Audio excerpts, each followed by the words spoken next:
Succession Part 5. By 1648, Ibrahim's extravagant spending on luxuries during a time of war had emptied the treasury, and his inappropriate appointments had created a political crisis. The decision to remove first the Grand Vizier and then the Sultan seems to have originated within the Janissary Corps, although as a plot by the officer Murad Aga, rather than among the common soldiers. The Janissary plotters allied themselves with the chief mufti, Abdurrahim, and the great mullahs, and, at an assembly at the mosque of Mehmed the Conqueror and later at the Janissary's mosque, declared the Grand Vizier, Ahmed Pasha, deposed and Khoja Mehmed Pasha appointed in his place. The new Grand Vizier's men found Ahmed Pasha in hiding, and then a fatwa was issued and, after Ahmed Pasha had been strangled, his corpse was thrown out.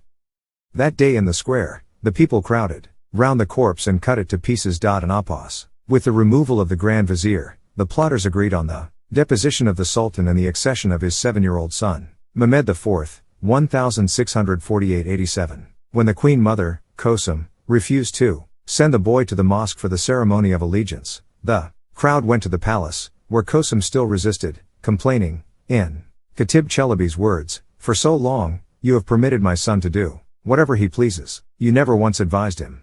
The argument lasted for 2 hours. In the end, the Queen Mother capitulated only when they threatened to enter the inner palace. Then, as was customary, the throne was set up before the Gate of Felicity.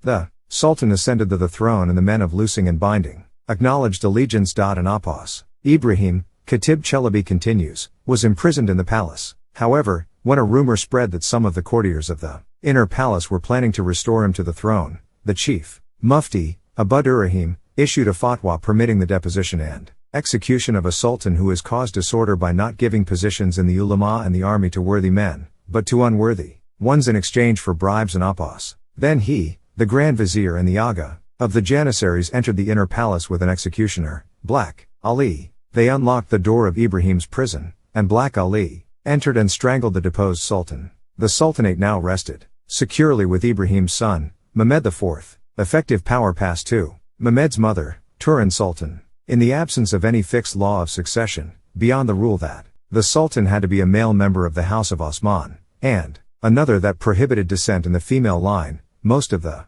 sultans between 1362 and 1648 had come to power as the candidate of a successful faction.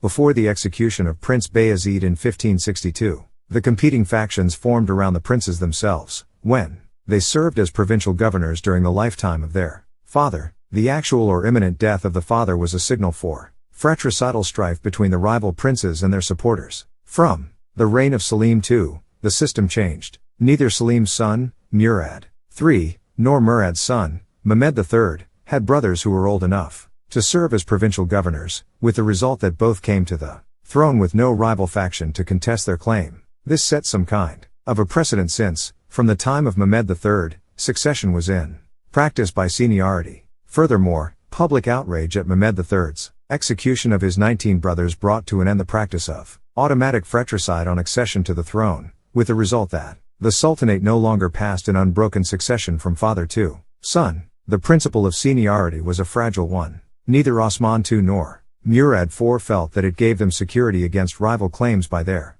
brothers, some of whom they executed in order to secure their own thrones. Nor did it mean that sultans could dispense with the support of factions. After 1595, however, these could no longer form around the persons of princes, since the rulers' sons no longer served as governors in the provinces, but remained as prisoners in the palace. Ahmed I came to the throne through a coup by the courtiers of the inner palace, who had hidden Mehmed III's death from the world outside. It was a more representative group, made up of senior members of the inner palace, the civil government and the ulama, that fixed the succession in favor of Mustafa, subsequently deposed him, and made Osman II Sultan. Osman's downfall and murder was the consequence of a Janissary rebellion, which brought Mustafa to the throne for a second time and temporarily placed power in the hands of his mother and brother-in-law. An alliance between the Grand Vizier, the chief mufti and the ulama secured Mustafa's removal from the throne, and the accession of his nephew, Murad IV. Ibrahim needed no faction to bring him to the throne, as he was the only surviving candidate, but it was again an alliance, this time between Janissary officers and ulama, that brought about his downfall and the accession of his eldest son, Mehmed IV.